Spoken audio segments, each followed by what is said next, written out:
ನಿನಗೆ ಓದುವ, ಕೇಳುವ, ನೋಡುವ ತಾಳ್ಮೆ ಇದ್ದಾಗ ಮಾತ್ರ ನೀನು ಕಲಿಯಲು ಸಾಧ್ಯ. ಭಾರತದ ಮಹಾಕಾವ್ಯಗಳು, ಹಿಂದೂ ಪವಿತ್ರ ಗ್ರಂಥಗಳು, ರಾಮಾಯಣ ಮತ್ತು ಮಹಾಭಾರತ. ಪವಿತ್ರ ಗ್ರಂಥ ಭಗವದ್ಗೀತೆ ಇದು ಮಹಾಭಾರತದ ಒಂದು ಭಾಗ. ಅಂದರೆ ಇಲ್ಲಿ ಕುರುಕ್ಷೇತ್ರ ಯುದ್ಧದ ಸಮಯದಲ್ಲಿ ಶ್ರೀಕೃಷ್ಣ ಅರ್ಜುನನಿಗೆ ಮಾಡಿರುವಂತಹ ಉಪದೇಶ ಏನಾಗಿದೆ, ಈ ಭಗವದ್ಗೀತೆ ಆಗಿದೆ. ಈ ರಾಮಾಯಣ ಮಹಾಭಾರತದ ಮಹಾಕಾವ್ಯಗಳು, ಈ ಸನ್ನಿವೇಶ ಪ್ರಸಂಗಗಳು ಹೇಗಿದ್ದಾವು ಅಂತಂದರೆ, ಎಷ್ಟು ಸಾರಿ ನೋಡಿದರೂ ಕೂಡ ಮತ್ತೆ ನೋಡಬೇಕು ಅಂತಲೇ ಅನಿಸುತ್ತೆ, ಓದಿದರೂ ಕೂಡ ಮತ್ತೆ ಓದಬೇಕು ಅಂತಲೇ ಅನಿಸುತ್ತೆ. ಅಂತಹದೇ ಒಂದು ಮಹಾಭಾರತದ ಸನ್ನಿವೇಶವನ್ನು, ಪ್ರಸಂಗವನ್ನು ನಾವು ಇವತ್ತು ತಿಳಿಯೋಣ ಇಂದಿನ ವಿಡಿಯೋದಲ್ಲಿ. ಅದು ಪದ್ಯ 7, ನಿಟ್ಟೋಟದಲ್ಲಿ ಹಾಯ್ದನು ಬಿಟ್ಟ ಮಂಡೆಯಲ್ಲಿ. ರಚನಾಕಾರರು ಕುಮಾರವ್ಯಾಸ, ಗದುಗಿನ ನಾರಾಯಣಪ್ಪ ಅಂತಲೂ ಕೂಡ ಇವರನ್ನು ಕರೆಯಲಾಗುತ್ತೆ. ಈ ಮಹಾಭಾರತದ ಸನ್ನಿವೇಶವನ್ನು, ಈ ಪದ್ಯವನ್ನು ತಿಳ್ಕೊಳ್ಳೋದಕ್ಕಿಂತ ಮುಂಚಿತವಾಗಿ ಎಲ್ಲರಿಗೂ ಜ್ಞಾನ ಬೆಳಗು ಯೂಟ್ಯೂಬ್ ಚಾನಲ್ಗೆ ಸ್ವಾಗತ. ತಿಳಿಗನ್ನಡ 10ನೇ ಕ್ಲಾಸಿನ ಎಲ್ಲ ವಿಡಿಯೋಗಳಿಗಾಗಿ ಮತ್ತು ಕನ್ನಡ ವ್ಯಾಕರಣಕ್ಕಾಗಿ ಜ್ಞಾನ ಬೆಳಗು ಚಾನಲನ್ನು ವೀಕ್ಷಿಸಿ, ಸಬ್ಸ್ಕ್ರೈಬ್ ಮಾಡಿ, ಲೈಕ್ ಮಾಡಿ, ನಿಮ್ಮ ಫ್ರೆಂಡ್ಸ್ಗೂ ಕೂಡ ತಿಳಿಸಿ. ಹಾಗೆ ನಿಮ್ಮ ಅಭಿಪ್ರಾಯಗಳನ್ನು ಕಮೆಂಟಲ್ಲಿ ಶೇರ್ ಮಾಡಿ. ಪದ್ಯ 7, ನಿಟ್ಟೋಟದಲ್ಲಿ ಹಾಯ್ದನು ಬಿಟ್ಟ ಮಂಡೆಯಲ್ಲಿ. ರಚನೆ ಕುಮಾರವ್ಯಾಸ. ಕೃತಿಕಾರರ ಪರಿಚಯ. ಕುಮಾರವ್ಯಾಸ ನಾರಾಯಣಪ್ಪ, ಊರು ಗದುಗಿನ ಕೋಳಿವಾಡ. ಈತನ ಕಾಲ ಸುಮಾರು 1430. ಕುಮಾರವ್ಯಾಸನು ಕರ್ನಾಟ ಭಾರತ ಕಥಾಮಂಜರಿ, ಇದಕ್ಕೆ ಕನ್ನಡ ಭಾರತ, ಕುಮಾರವ್ಯಾಸ ಭಾರತ, ಗದುಗಿನ ಭಾರತ ಎಂಬ ಹೆಸರುಗಳಿವೆ. ಐರಾವತ ಕೃತಿಯು ಇವನದೆಂದು ಹೇಳಲಾಗಿದೆ. ವ್ಯಾಸರು ಸಂಸ್ಕೃತದಲ್ಲಿ ರಚಿಸಿರುವ ಮಹಾಭಾರತವನ್ನು ನಾರಾಯಣಪ್ಪನು ಕನ್ನಡದಲ್ಲಿ ಬರೆದವನಾದುದರಿಂದ ಕುಮಾರವ್ಯಾಸನೆಂಬ ಅಭಿಧಾನವನ್ನು ಹೊಂದಿದ್ದಾನೆ. ಕಾವ್ಯದ ಉದ್ದಕ್ಕೂ ರೂಪಕಾಲಂಕಾರವನ್ನು ಬಹಳವಾಗಿ ಬಳಸಿದವನಾದುದರಿಂದ ಈತನನ್ನು ರೂಪಕ ಸಾಮ್ರಾಜ್ಯ ಚಕ್ರವರ್ತಿ ಎಂದು ಕರೆಯಲಾಗುತ್ತದೆ. ಗದುಗಿನ ಭಾರತ ಭಾಮಿನಿ ಷಟ್ಪದಿಯಲ್ಲಿದೆ.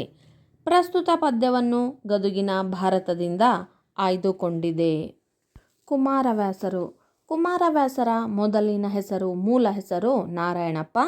ಇವರು ಗದುಗಿನವರಾಗಿರೋದ್ರಿಂದ ಇವರನ್ನು ಗದುಗಿನ ನಾರಾಯಣಪ್ಪ ಅಂತ ಕರೆಯಲಾಗುತ್ತೆ. ಅಂದರೆ ಇವರ ಊರು ಗದುಗಿನ ಕೋಳಿವಾಡ.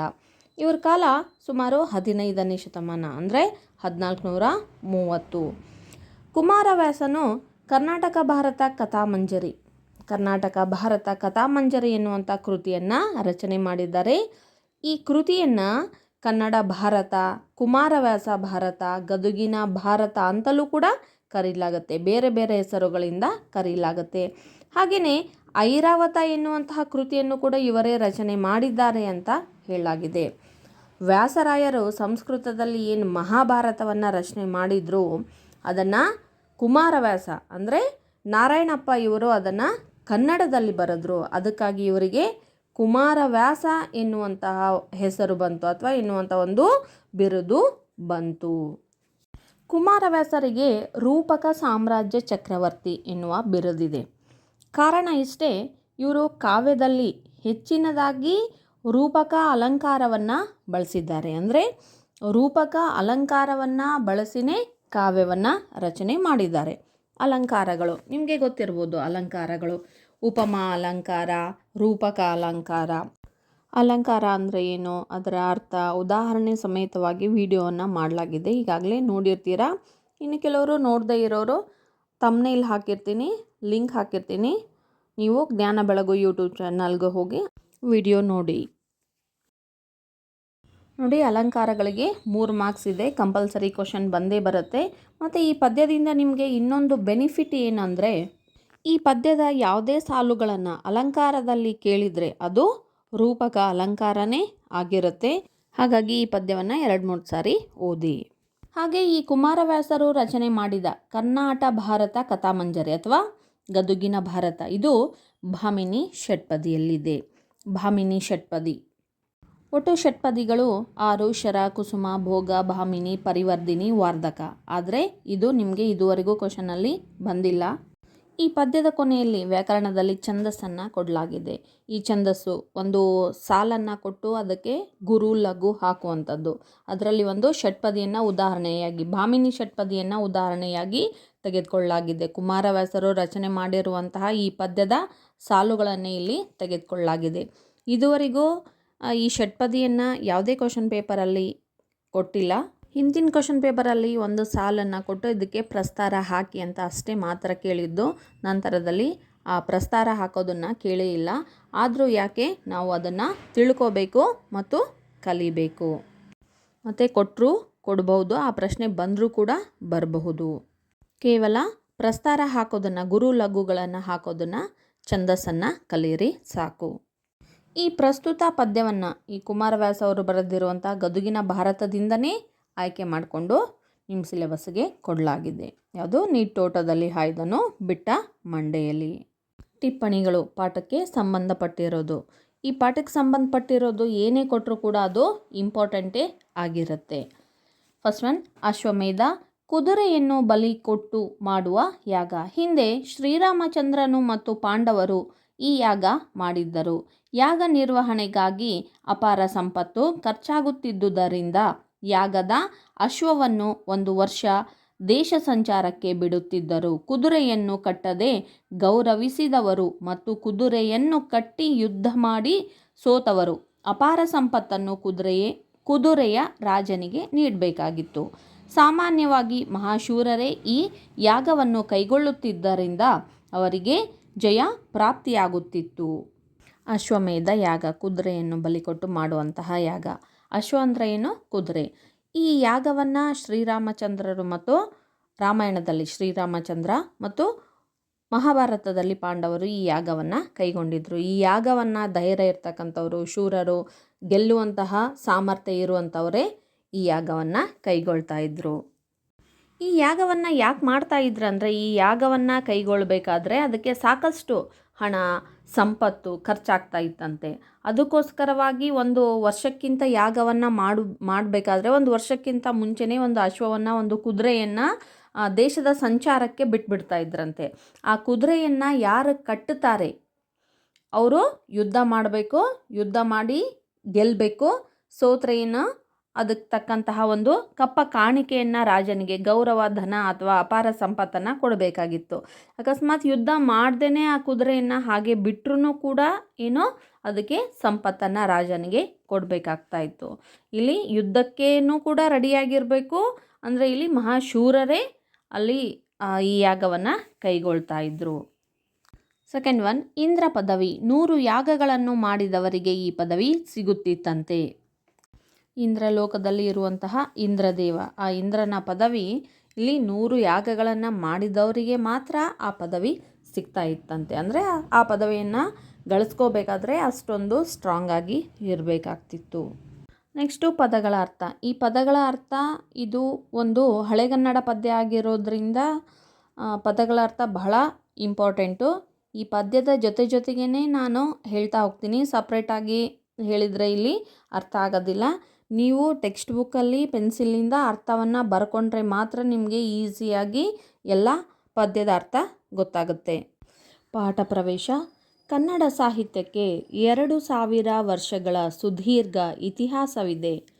ಭಾಷೆಯ ದೃಷ್ಟಿಯಿಂದ ಕನ್ನಡ ಸಾಹಿತ್ಯವನ್ನು ಹಳೆಗನ್ನಡ, ನಡುಗನ್ನಡ ಹಾಗೂ ಹೊಸಗನ್ನಡವೆಂದು ಗುರುತಿಸಲಾಗಿದೆ. ನಡುಗನ್ನಡದ ಶ್ರೇಷ್ಠ ಕಾವ್ಯಗಳಲ್ಲಿ ಕುಮಾರವ್ಯಾಸನು ರಚಿಸಿದ ಗದುಗಿನ ಭಾರತ ಬಹು ಜನಪ್ರಿಯವಾದುದು.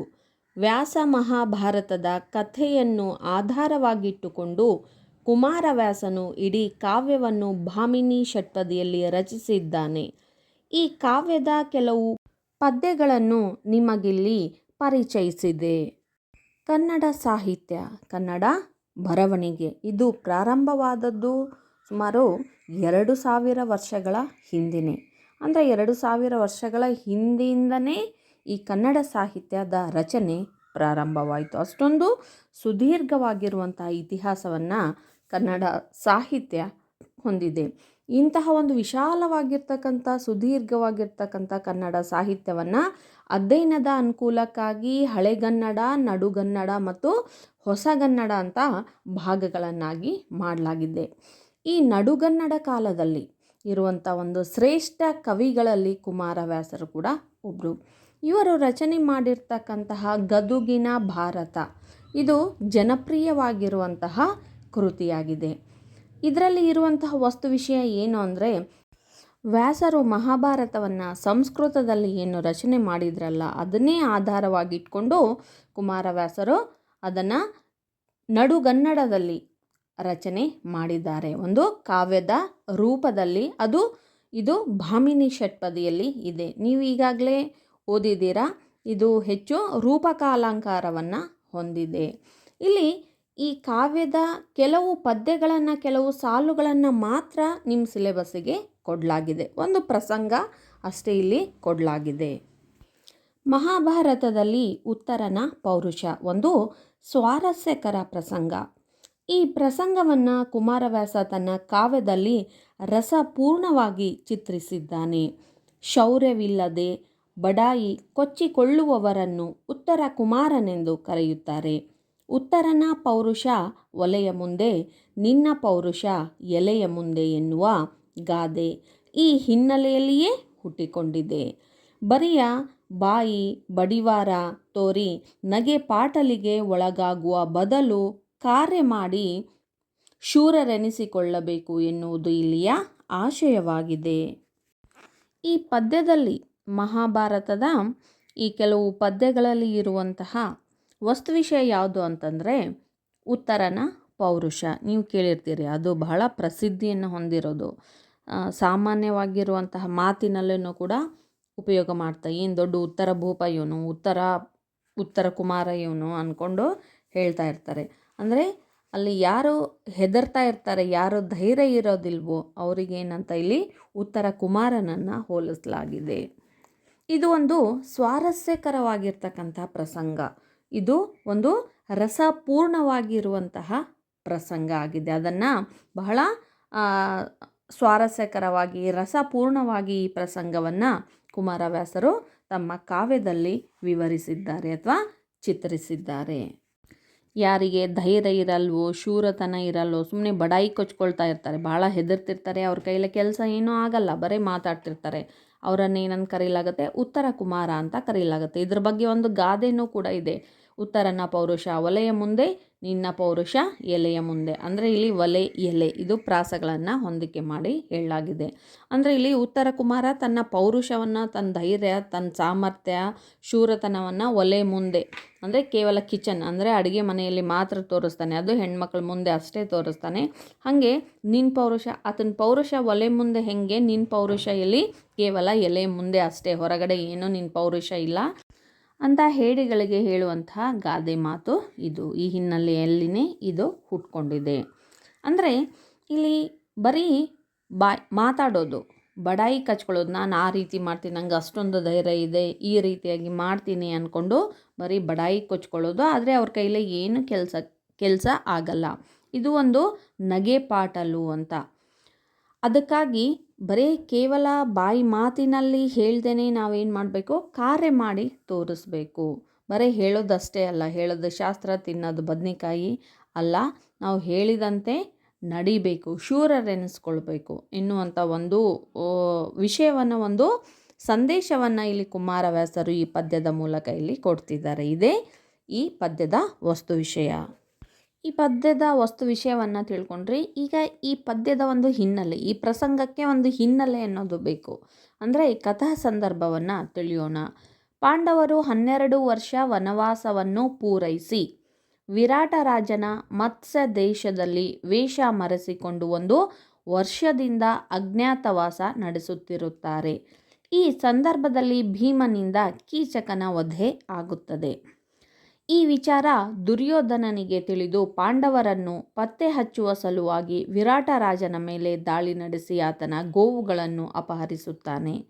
ಆಗ ವಿರಾಟನ ಮಗನಾದ ಉತ್ತರ ಕುಮಾರನು ತನ್ನ ಸಾಮರ್ಥ್ಯಕ್ಕೆ ತಕ್ಕನಾದ ಒಬ್ಬ ಒಳ್ಳೆಯ ಸಾರಥಿ ಸಿಕ್ಕಿದ್ದರೆ ಕುರು ಸೈನ್ಯವನ್ನು ಬಗ್ಗು ಬಡಿದು ಗೋವುಗಳನ್ನು ಬಿಡಿಸಿ ತರುತ್ತಿದ್ದೆ ಎಂದು ಚಡಪಡಿಸುತ್ತಾ ಹೆಂಗಳೆಯರ ಮುಂದೆ ಜಂಬ ಕೊಚ್ಚಿಕೊಳ್ಳುತ್ತಾನೆ. ಈ ಕಥೆಯ ಸಂದರ್ಭವನ್ನು ತಿಳಿದುಕೊಳ್ಳೋದಕ್ಕಿಂತ ಮುಂಚಿತವಾಗಿ ಕೌರವರು ಪಾಂಡವರು ಅಂದರೆ ಯಾರು, ಇವರು ವನವಾಸ ಅಜ್ಞಾತವಾಸಕ್ಕೆ ಯಾಕೆ ಹೋಗ್ತಾರೆ ಅನ್ನೋದನ್ನು ಸ್ವಲ್ಪ ಮೆಲುಕು ಹಾಕೋಣ. ನೀವು ಈಗಾಗಲೇ 9th ಸ್ಟ್ಯಾಂಡರ್ಡಲ್ಲಿ ಓದಿದ್ದೀರಾ ಭೀಷ್ಮ ಪ್ರತಿಜ್ಞೆ. ಇಲ್ಲಿ ಭೀಷ್ಮನ ಮೊದಲ ಹೆಸರು ಏನಾಗಿತ್ತು? ದೇವವ್ರತ. ಭೀಷ್ಮನ ತಂದೆ ಶಂತನು, ತಾಯಿ ಗಂಗಾ. ಶಂತನು ಮತ್ತು ಗಂಗಾ ಮಾತೆಯ ಪುತ್ರ ಭೀಷ್ಮ. ಗಂಗಾ ಭೀಷ್ಮನನ್ನು ಬಿಟ್ಟು ಹೋಗ್ಬಿಡ್ತಾಳೆ, ಶಂತನನ್ನು ಬಿಟ್ಟು ಹೋಗ್ಬಿಡ್ತಾಳೆ. ಹೋದಾಗ ನಂತರದಲ್ಲಿ ಭೀಷ್ಮನೇ ಖುದ್ದಾಗಿ ತನ್ನ ತಂದೆಗೆ ಇನ್ನೊಂದು ಮದುವೆಯನ್ನು ಮಾಡ್ತಾನೆ. ಬೆಸ್ತರ ಮಗಳು ಸತ್ಯವತಿ. ಹೌದಾ? ಶಂತನು ಮತ್ತು ಸತ್ಯವತಿಗೆ ಹುಟ್ಟಿರುವಂತಹ ಮಗ ವಿಚಿತ್ರವೀರ್ಯ. ಈ ವಿಚಿತ್ರವೀರ್ಯನ ಮಕ್ಕಳು ಯಾರು? ಧೃತರಾಷ್ಟ್ರ ಮತ್ತು ಪಾಂಡುರಾಜ. ಧೃತರಾಷ್ಟ್ರ ಮತ್ತು ಗಾಂಧಾರಿಯ ಪುತ್ರರು ಕೌರವರು. ಪಾಂಡುರಾಜ ಮತ್ತು ಕುಂತಿ ಹಾಗೂ ಮಾದ್ರಿ ಇಬ್ಬರು ಪತ್ನಿಯರಿರ್ತಾರೆ. ಇವರ ಪುತ್ರರೇ ಪಾಂಡವರು. ಈ ಕೌರವರು ಮತ್ತು ಪಾಂಡವರ ಮಧ್ಯದಲ್ಲಿ ಒಂದು ರಾಜ್ಯಕ್ಕಾಗಿ, ಸಿಂಹಾಸನಕ್ಕಾಗಿ ಸಣ್ಣ ಪುಟ್ಟ ಕಲಹಗಳು, ಸಂಘರ್ಷಗಳು ನಡೀತಾನೆ ಇರ್ತವು. ಕೊನೆಗೆ ಒಂದು ಪಗಡೆ ಆಟವನ್ನು ಆಡಿ ಆ ಪಗಡೆ ಆಟದಲ್ಲಿ ಯಾರು ಗೆಲುವನ್ನು ಸಾಧಿಸ್ತಾರೆ ಅವರಿಗೆ ಈ ರಾಜ್ಯ ಎನ್ನುವ ಒಂದು ಉಪಾಯವನ್ನು ಶಕುನಿ ಮಾಡ್ತಾನೆ. ಹಾಗೆ ಈ ಆಟದಲ್ಲಿ ಸೋತವರು ರಾಜ್ಯವನ್ನು ಬಿಟ್ಟು ಕಾಡಿಗೆ ಅಂದರೆ ವನವಾಸಕ್ಕೆ ಹೋಗಬೇಕು. 12 ವರ್ಷಗಳ ಕಾಲ ವನವಾಸವನ್ನು ಮಾಡಬೇಕು ಮತ್ತು 1 ವರ್ಷವನ್ನು ಅಜ್ಞಾತವಾಸ ಅಂದರೆ ಯಾರಿಗೂ ಕೂಡ ಕಾಣದಂಗೆ ವೇಷ ಮರೆಸ್ಕೊಂಡು ಇರಬೇಕು. ಅಕಸ್ಮಾತ್ ಅವರು ಏನಾದರೂ ಗುರ್ತು ಹಿಡಿದ್ರೆ ಮತ್ತೆ 12 ವರ್ಷ ವನವಾಸ, 1 ವರ್ಷ ಅಜ್ಞಾತವಾಸವನ್ನು ಅನುಭವಿಸ್ಬೇಕು ಎನ್ನುವಂಥ ಒಂದು ಕಂಡೀಷನ್ ಮೇಲೆ ಪಗಡೆಯಾಟವನ್ನು ಪ್ರಾರಂಭ ಮಾಡಲಾಗುತ್ತೆ. ಈ ಕುತಂತ್ರದಿಂದ ಪಾಂಡವರು ಸೋಲ್ತಾರೆ. ಷರತ್ತಿನ ಪ್ರಕಾರ ಪಾಂಡವರು ವನವಾಸ 12 ವರ್ಷಗಳ ಕಾಲ ವನವಾಸ, 1 ವರ್ಷ ಅಜ್ಞಾತವಾಸ ಮಾಡಬೇಕಾಗತ್ತೆ. ಇವರು 12 ವರ್ಷಗಳ ಕಾಲ ವನವಾಸ ಅಂದರೆ ಕಾಡಿನಲ್ಲಿ ಸಮಯವನ್ನು ಕಳೆದ ನಂತರ, ಪೂರೈಸಿದ ನಂತರ ಮತ್ಸ್ಯ ದೇಶದ ವಿರಾಟ ರಾಜ, ಆ ವಿರಾಟ ರಾಜನಲ್ಲಿ ಇವರು ಬೇರೆ ವೇಷವನ್ನು ಧರಿಸಿ, ಯಾರಿಗೂ ಗೊತ್ತಾಗಬಾರ್ದಲ್ಲ, ಅಜ್ಞಾತವಾಸದಲ್ಲಿ ಇರ್ತಾರಲ್ಲ, ಅದಕ್ಕೆ ವೇಷ ಮರೆಸ್ಕೊಂಡು 1 ವರ್ಷದಿಂದ ಅಜ್ಞಾತವಾಸವನ್ನು ನಡೆಸ್ತಾ ಇರ್ತಾರೆ. ಎಲ್ಲಿ? ವಿರಾಟ್ ರಾಜನ ಆಸ್ಥಾನದಲ್ಲಿ. ಈ ಸಂದರ್ಭದಲ್ಲಿ ಭೀಮ ಕೀಚಕನ ವಧೆ ಮಾಡ್ತಾನೆ. ಕಾರಣ, ಕೀಚಕ ದುಷ್ಟ ಇರ್ತಾನೆ, ದ್ರೌಪದಿಯ ಜೊತೆಗೆ ಅಸಭ್ಯವಾಗಿ ವರ್ತನೆ ಮಾಡಿರೋದ್ರಿಂದ ಭೀಮ ಕೀಚಕನನ್ನು ವಧೆ ಮಾಡ್ತಾನೆ. ಈ ವಿಚಾರ ದುರ್ಯೋಧನನಿಗೆ ತಿಳಿಯುತ್ತೆ. ಅದಕ್ಕೋಸ್ಕರ ಪಾಂಡವರು ಇಲ್ಲೇ ಇದ್ದಾರೆ, ವಿರಾಟ್ ರಾಜನ ಹತ್ರನೇ ಇದ್ದಾರೆ ಅಂದ್ಕೊಂಡು ಅದನ್ನು ಕಂಡು ಹಿಡಿಬೇಕು, ಪತ್ತೆ ಹಚ್ಚಬೇಕು ಅಂದ್ಕೊಂಡು ವಿರಾಟ್ ರಾಜನ ಮೇಲೆ ದಾಳಿ ನಡೆಸ್ತಾನೆ. ಮತ್ತು ವಿರಾಟ್ ರಾಜನ ಗೋವುಗಳನ್ನು, ಆಕಳಗಳನ್ನೆಲ್ಲವನ್ನ ಅಪಹರಣ ಮಾಡ್ತಾನೆ. ಆಗ ವಿರಾಟ್ ರಾಜನ ಮಗ ಯಾರು? ಉತ್ತರ ಕುಮಾರ ಏನು ಹೇಳ್ತಾನೆ ಅಂದರೆ, ನನ್ನ ಸಾಮರ್ಥ್ಯಕ್ಕೆ, ನನ್ನ ಕೆಪಾಸಿಟಿಗೆ, ನನ್ನ ಶಕ್ತಿ ಶೂರತನಕ್ಕೆ ತಕ್ಕನಾಗಿರ್ತಕ್ಕಂಥ ಒಬ್ಬ ಸಾರಥಿ ಇದ್ದರೆ ಆ ಕುರು ಸೈನ್ಯವನ್ನೆಲ್ಲ ನಾನು ಏನು ಮಾಡಿಬಿಡ್ತಿದ್ದೆ, ನಾಶ ಮಾಡಿಬಿಡ್ತಾ ಇದ್ದೆ, ನಾಶ ಮಾಡಿ ಗೋವುಗಳನ್ನೆಲ್ಲ ಬಿಡಿಸ್ಕೊಂಡು ತರ್ತಾ ಇದ್ದೆ ಅಂದ್ಕೊಂಡು ಆಗ ಸೈರಂಧ್ರಿಯು ಬೃಹನ್ನಳೆಯ ವೇಷದಲ್ಲಿದ್ದ ಅರ್ಜುನನನ್ನು ಸಾರಥಿಯಾಗಲು ಒಪ್ಪಿಸುತ್ತಾಳೆ. ಅರ್ಜುನನ ಸಾರಥ್ಯದಲ್ಲಿ ರಥವು ರಣರಂಗದತ್ತ ಮುನ್ನುಗ್ಗಿದಾಗ ಉತ್ತರ ಕುಮಾರನು ಕೌರವರ ಸೇನೆಯನ್ನು ನೋಡಿ ಹೆದರುತ್ತಾ ರಥದಿಂದ ಇಳಿದು ಓಡಲು ಯತ್ನಿಸುತ್ತಾನೆ. ಆತನಿಗೆ ಧೈರ್ಯ ತುಂಬಿ ಅರ್ಜುನ ತಾನೇ ಯುದ್ಧಕ್ಕೆ ನಿಲ್ಲುತ್ತಾನೆ. ಉತ್ತರನು ರಣರಂಗದಲ್ಲಿ ಕುರುಸೇನೆ ನೋಡಿ ಹೆದರುತ್ತಾ ಹೀಗೆ ಹೇಳುತ್ತಾನೆ. ಉತ್ತರ ಕುಮಾರ, ನನಗೂ ಒಬ್ಬ ಒಳ್ಳೆಯ ಸಾರಥಿ ಸಿಕ್ಕಿದ್ರೆ ನಾನು ಯುದ್ಧವನ್ನು ಮಾಡಿ ಗೋವುಗಳನ್ನು ಬಿಡಿಸ್ಕೊಂಡು ಬರ್ತಾ ಇದ್ದೆ ಅಂತ ಹೇಳಿದಾಗ ಅಲ್ಲಿರ್ತಕ್ಕಂಥ ಹೆಂಗಳೆಯರಲ್ಲಿ ಒಬ್ಬಳಾಗಿರ್ತಕ್ಕಂಥ ಸೈರಂಧ್ರಿ ಬೃಹನ್ನಳೆಯ ವೇಷದಲ್ಲಿ ಇರುವಂತಹ ಅರ್ಜುನನನ್ನು ಸಾರಥಿ ಆಗು, ನೀನು ಉತ್ತರ ಕುಮಾರನ ಸಾರಥಿ ಆಗು ಅಂತ ಒಪ್ಪಿಸ್ತಾಳೆ. ಆಗ ಅರ್ಜುನ ಸಾರಥಿ ಆಗೋದಕ್ಕೆ ಒಪ್ಕೊಳ್ತಾನೆ. ಅರ್ಜುನನ ಸಾರಥ್ಯದಲ್ಲಿ ರಥ ರಣರಂಗದತ್ತ ಮುನ್ನುಗ್ತಾ ಇರುತ್ತೆ. ಆಗ ಕೌರವರ ಸೇನೆ, ಬೃಹತ್ತಾಗಿರ್ತಕ್ಕಂಥ ಒಂದು ದೊಡ್ಡದಾದ ಸೇನೆಯನ್ನು, ವಿಶಾಲವಾಗಿರುವಂತಹ ಸೈನ್ಯವನ್ನು ನೋಡಿ ಉತ್ತರ ಕುಮಾರ ಹೆದರ್ಕೊಂಡು ಬಿಡ್ತಾನೆ. ಭಯಪಟ್ಟು ಹೆದರುತ್ತಾ ರಥದಿಂದ ಇಳಿದು ಓಡೋದಕ್ಕೆ ಪ್ರಾರಂಭ ಮಾಡ್ತಾನೆ. ಆತನಿಗೆ ಅರ್ಜುನ ಧೈರ್ಯ ತುಂಬಿ ತಾನೇ ಯುದ್ಧಕ್ಕೆ ನಿಲ್ತಾನೆ, ತಾನೇ ಸ್ವತಃ ಯುದ್ಧ ಮಾಡೋದಕ್ಕೆ ತಯಾರಾಗ್ತಾನೆ. ಹೀಗೆ ಉತ್ತರ ಕುಮಾರ ರಣರಂಗದಿಂದ, ಯುದ್ಧ ಭೂಮಿಯಿಂದ ವಿಶಾಲವಾದ ಕೌರವರ ಸೈನ್ಯವನ್ನು ನೋಡಿ ಹೆದರ್ಕೊಂಡು ಹೀಗೆ ಹೇಳ್ತಾನೆ. ಅಂದರೆ ಆ ಸೈನ್ಯವನ್ನು ನೋಡಿ ಉತ್ತರ ಕುಮಾರ ಹೆದರಿ ಏನು ಹೇಳ್ತಾ ಇದ್ದಾನೆ ಅರ್ಜುನನಿಗೆ, ಅರ್ಜುನ ಆತನಿಗೆ ಯಾವ ರೀತಿಯಾಗಿ ಧೈರ್ಯವನ್ನು ತುಂಬ್ತಾ ಇದ್ದಾನೆ ಎನ್ನುವಂತಹ ಪ್ರಸಂಗನೇ ಈ ಪದ್ಯದ ಸಾಲುಗಳಲ್ಲಿ ನಾವು ಕಾಣ್ತೀವಿ. ಪದ್ಯ 1 ಅಂದರೆ ಮೊದಲನೇ ನುಡಿ. ನಿಧಾನವಾಗಿ ಓದ್ತಾ ಹೋಗ್ತೀನಿ, ಗಮನ ಕೊಟ್ಟು ಕೇಳಿ, ಓದೋದನ್ನು ಕೂಡ ನೀವು ಕಲಿಯಿರಿ. ಪದಗಳನ್ನು ಕೂಡಿಸಿ ಕೊಡಲಾಗಿರುತ್ತೆ, ಅವುಗಳನ್ನು ನಾವು ಬಿಡಿಸಬೇಕು. ಬಿಡಿಸಿ ಓದಿದಾಗ ಮಾತ್ರ ನಮಗೆ ಅರ್ಥ ಆಗುತ್ತೆ. ಕಡೆಗೆ ಹಾಯವು ಕಂಗಳಿ, ಕಂಗಳಿ ಅಂತಿದೆಯಲ್ಲ ಇಲ್ಲಿ, ಕಂಗಳ್ ಈ, ಕಂಗಳ್ ಈ ಅಂತ ಇಲ್ಲಿ ಬಿಡಿಸ್ಬೇಕು. ಕಂಗಳ್ ಈ ಬಲಗಡಲ ಮನವ್ ಈಸಾಡಲಾರದು, ಮನವ್ ಈಸಾಡಲಾರದು ಅಂತಿದೆಯಲ್ಲ, ಮನವ್ ಅಂದರೆ ಮನಸ್ಸು, ಈಸಾಡಲಾರದು ಅಂತ. ಒಡಲು ವಿಡಿದಿರಲ್ ಏನ್ ಕಾಣಲು ಭಾರದ್ ಅದ್ಭುತವ,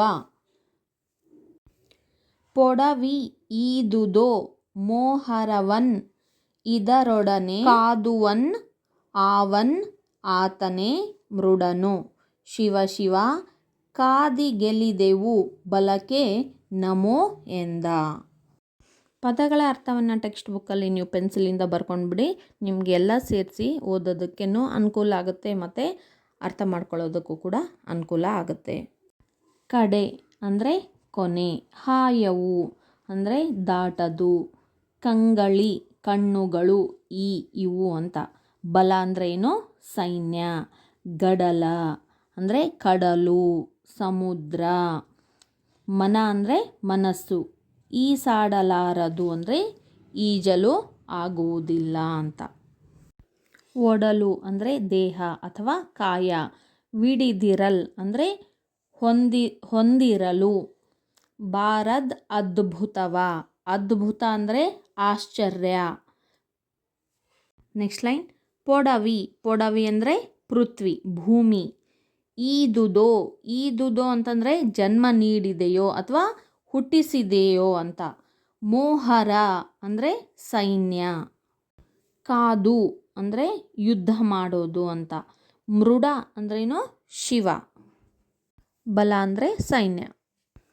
ಕಡೆಗೆ ಹಾಯವು ಕಂಗಳಿ ಅಂದರೆ, ಕಡೆಗೆ ಅಂದ್ರೇನಿಲ್ಲಿ ಕೊನೆಯೇ ಇಲ್ಲ, ಕೊನೆ ಅನ್ನೋದು ಇಲ್ಲವೇ ಇಲ್ಲ. ಅಂದರೆ ಈ ಸೈನ್ಯಕ್ಕೆ ಕೊನೆ ಅನ್ನೋದೇ ಇಲ್ಲ. ಈ ಕಣ್ಗಳಿಗೆ ಎಷ್ಟು ನೋಡಿದರೂ ಕೂಡ ಅದಕ್ಕೆ ಕೊನೆ ಅನ್ನುವಂಥದ್ದೇ ಕಾಣುವಲ್ತು. ಈ ಸಮುದ್ರವನ್ನು ನೋಡಿದಾಗ, ಕಡಲನ್ನು ನೋಡಿದಾಗ ಎಲ್ಲಿ ನೋಡಿದರೂ ನೀರೇ ಕಾಣ್ತಾ ಇರುತ್ತೆ. ಮರುಭೂಮಿಯನ್ನು ನೋಡಿದಾಗ ಎಲ್ಲಿ ನೋಡಿದ್ರೂ ಉಸುಗೆ ಕಾಣ್ತಾ ಇರುತ್ತೆ. ಹಾಗೆ ಈ ಯುದ್ಧ ಭೂಮಿಗೆ ಯಾರು ಉತ್ತರ ಕುಮಾರನು ಬಂದಾಗ ಅಲ್ಲಿ ಯುದ್ಧ ಭೂಮಿಗೆ ಅಲ್ಲಿ ಎಂಟ್ರಿ ಕೊಟ್ಟಾಗ ಎಲ್ಲಿ ನೋಡಿದರೂ ಬರೀ ಸೈನಿಕರೇ ಕಾಣ್ತಾ ಇರ್ತಾರೆ. ಕಣ್ಗಳಿಗೆ ಬರೀ ಸೈನಿಕರೇ ಕಾಣ್ತಾ ಇರ್ತಾರೆ, ದೂರ ದೂರದ ಉದ್ದಕ್ಕೂ ಕೂಡ. ಗಡಲ ಮನವೀಸಾಡಲಾರದು, ಇಂತಹ ವಿಶಾಲವಾಗಿರುವಂತಹ ಸಮುದ್ರ ಎನ್ನುವಂತಹ ಒಂದು ಸೈನ್ಯದಲ್ಲಿ ನನಗೆ ಈಸಾಡೋಕ್ಕೆ ಆಗಲ್ಲ, ಈಜಾಡೋಕ್ಕೆ ಆಗಲ್ಲ. ನಾನು ಇಲ್ಲಿ ಮುಳುಗೋಗ್ಬಿಡ್ತೀನಿ, ನನಗೆ ಗೆಲ್ಲಕ್ಕ ಆಗಲ್ಲ. ಇಂತಹ ಸೈನ್ಯವನ್ನು ನನಗೆ ಎದುರಿಸೋದಕ್ಕೆ ಆಗಲ್ಲ, ನಾನು ಸೋತು ಹೋಗ್ಬಿಡ್ತಾ ಇದ್ದೀನಿ ಅಂತ ಉತ್ತರ ಕುಮಾರ ಹೇಳ್ತಿದ್ದಾನೆ ಅರ್ಜುನನಿಗೆ. ಒಡಲು ವಿಡಿದಿರಲ್ ಏನ್ ಕಾಣಲು ಭಾರದದ್ಭುತವ. ಒಡಲು ಅಂದರೆ ದೇಹ, ವಿಡಿದಿರಲು ಅಂದರೆ ಹೊಂದಿರಲು. ಈ ದೇಹ ಇತ್ತು ಅಂದರೆ ಮಾತ್ರ ಈ ಜಗತ್ತಿನ ಅದ್ಭುತ ಆಶ್ಚರ್ಯವನ್ನು ಕಾಣೋದಕ್ಕೆ ಸಾಧ್ಯ. ಈ ದೇಹ ಇದ್ದಾಗ ಮಾತ್ರ ಸುಖ ಸಂತೋಷ ಎಲ್ಲವನ್ನೂ ಕೂಡ ಅನುಭವಿಸೋದಕ್ಕೆ ಸಾಧ್ಯ. ಅಕಸ್ಮಾತ್ ಯುದ್ಧ ಮಾಡಿ ದೇಹ ಏನಾದರೂ ಸತ್ತೋಗ್ಬಿಟ್ರೆ, ನಾನು ಮಡಿದು ಹೋಗ್ಬಿಟ್ರೆ, ಸತ್ತೋಗ್ಬಿಟ್ರೆ ಏನು ಒಂದು ಅದ್ಭುತ ಆಶ್ಚರ್ಯ ಈ ದೇಹ ಏನನ್ನೂ ಕಾಣೋದಕ್ಕೆ ಸಾಧ್ಯ ಇಲ್ಲ ಅಂತ. ಪೊಡವಿ ಈದುದೋ ಮೋಹರವನ್ ಇದ. ಪೊಡವಿ ಅಂತಂದರೆ ಭೂಮಿ. ಇಷ್ಟೊಂದು ಸೈನ್ಯ, ಇಷ್ಟೊಂದು ಭಯಂಕರವಾಗಿರುವಂತಹ ಸೈನ್ಯ, ಇಷ್ಟೊಂದು ಸಂಖ್ಯೆಯಲ್ಲಿ ಇರ್ತಕ್ಕಂಥ ಸೈನ್ಯವನ್ನು ಇದು ಎಲ್ಲಿಂದ ಹೆಂಗೆ ಬಂತು? ಈ ಭೂಮಿನೇ ಹುಟ್ಟು ಹಾಕ್ಯದೋ ಏನೋ, ಭೂಮಿನೇ ಇಲ್ಲಿ ಜನರನ್ನು ಇಷ್ಟೊಂದು ಸೈನ್ಯವನ್ನು ಹುಟ್ಟಿಸಿದೇನೋ ಏನೋ ಅಂತ. ಇದರೊಡನೆ ಕಾದುವನ್ ಆವನ್ ಆತನೇ ಮೃಡನು. ಇಂತಹ ವಿಶಾಲವಾಗಿರುವಂತಹ ಭಯಂಕರವಾಗಿರುವಂತಹ ಕೌರವರ ಸೈನ್ಯದ ಜೊತೆಗೆ ಯಾರು ಯುದ್ಧ ಮಾಡ್ತಾರೆ? ಯಪ್ಪ, ಯಾರಿಗೂ ಕೂಡ ಯುದ್ಧ ಮಾಡೋದಕ್ಕೆ ಆಗಲ್ಲ. ಅಕಸ್ಮಾತ್ ಅಲ್ಲಿ ಯುದ್ಧ ಮಾಡಿ ಗೆಲ್ತಾನ ಅಂತಂದರೆ ಯಾರು? ಅಲ್ಲಿ ಮೃಡನೇ ಆಗಿರಬೇಕು ಆತ. ಅಂದರೆ ಆ ಶಿವನಿಗೆ ಮಾತ್ರ ಇಷ್ಟೊಂದು ಭಯಂಕರವಾಗಿರ್ತಕ್ಕಂಥ ವಿಶಾಲವಾದಂತಹ ಸೈನ್ಯವನ್ನು ಗೆಲ್ಲೋದಕ್ಕೆ ಸಾಧ್ಯ. ಸಾಮಾನ್ಯ ಮನುಷ್ಯರಿಂದ ಇದು ಗೆಲ್ಲೋದಕ್ಕೆ ಸಾಧ್ಯ ಅಲ್ಲ. ಶಿವ ಶಿವ ಕಾದಿ ಗೆಲ್ಲಿದೆವು ಬಲಕೆ ನಮೋ ಎಂದ. ಓ ದೇವರೇ, ಇದಂತಹ ಸೈನ್ಯವನ್ನು ನಾವು ಗೆದ್ದಂತೆ ದೊಡ್ಡ ನಮಸ್ಕಾರಪ್ಪ ಇಂಥ ಒಂದು ಸೈನ್ಯಕ್ಕೆ.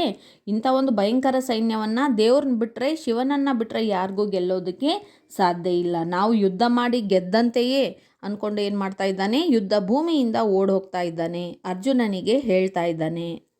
ಸೆಕೆಂಡ್ ಒನ್, ಎರಡನೇ ನುಡಿ ಅಥವಾ ಪದ್ಯ. ಎಂದೋಡ್ ಅರ್ಜುನ ನಗುತ ರಥವನು ಮುಂದೆ 4 ಅಡಿಯ ನೂಕಲು ಕೊಂದನ್ ಈ ಸಾರಥಿ ಎನ್ನುತ್ತ ಸಂವರಿಸಿ ಮುಂಜೆರಗ ಬಂದು ಮೆಲ್ಲನೆ ರಥದ ಹಿಂದಕ್ಕೆ ನಿಂದು ದುಮ್ಮಿಕ್ಕಿದನು.